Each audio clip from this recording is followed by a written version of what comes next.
ఈ boxing match ప్రపంచాన్ని పూర్తిగా మార్చేసింది.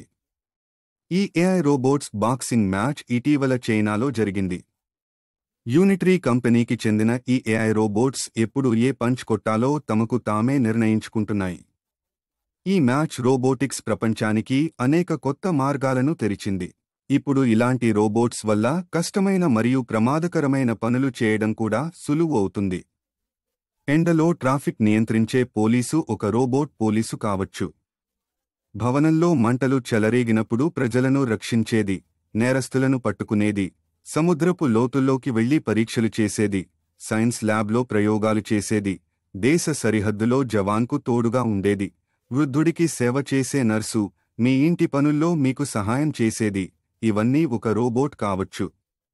ఇక భవిష్యత్తు హ్యూమనాయిడ్సే. ప్రయోజనాలు నేను చెప్పాను. ఇప్పుడు నష్టాలను మీరు కామెంట్లలో చెప్పండి మరియు ఇలాంటి మరిన్ని వివరాల కోసం ఫాలో చేయండి.